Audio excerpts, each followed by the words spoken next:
Ambassador, being the Assistant Secretary General for the UN Department of Economic and Social Affairs, what do you think are the emerging challenges and opportunities that are likely to affect the UN development goals under this rapidly evolving development cooperation environment? Well, the biggest challenge we are facing now is the economic and financial crisis, and the focus of many of our donor countries on balancing budgets, a situation in which they have become quite reluctant to make available the resources for international development that they had committed to originally. And so far, where are we now in 2011? Are we reacting accordingly, reaching the targets? And are there any checks and balances already set up? And what will be the consequences if these targets are not met?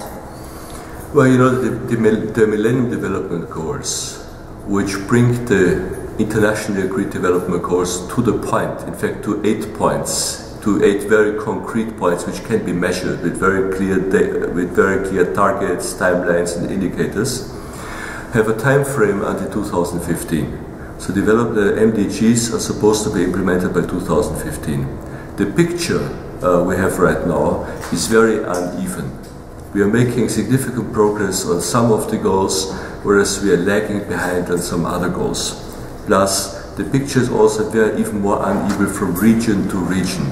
In some regions, like in East Asia, we are making very big progress in poverty reduction, especially with the progress in China. In other regions, like Sub-Saharan Africa, most of the indicators are negative.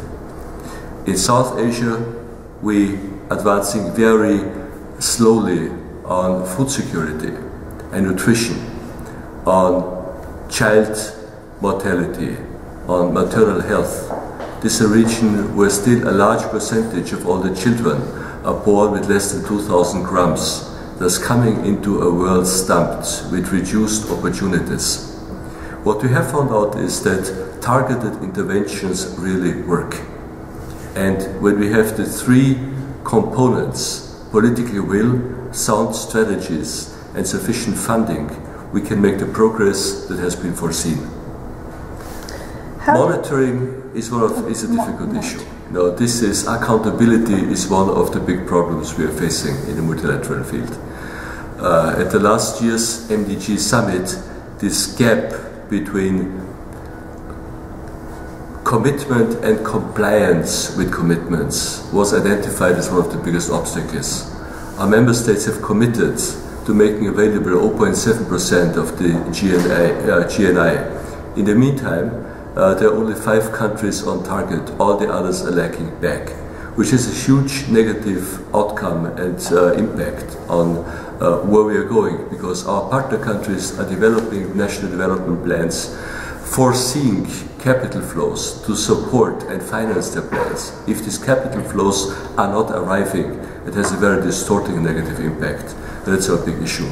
We are trying, right now we're implementing what we call an integrated implementation framework, which will bring additional transparency into the implementation of the MDGs, and we hope that this transparency will also be translated in additional accountability. How do you think humanitarian aid and development can be promoted in areas that are still in conflict or post-conflict situations like Libya and Syria? Well, the nexus from humanitarian aid to sustainable development is something we have been really looking into.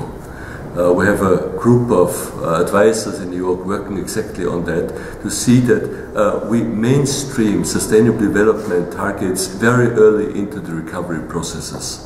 This is very important, not only in Libya, but also very much in Haiti, for example, where we are standing in front of a very dramatic situation, where much of the effect of the earthquake was the result of very little resilience to natural catastrophes. So how do we bring the sustainable development, something which is also linked to more resilience into these development processes? That's one of our big issues. In fact, humanitarian aid and sustainable development have to reflect a certain flow in development.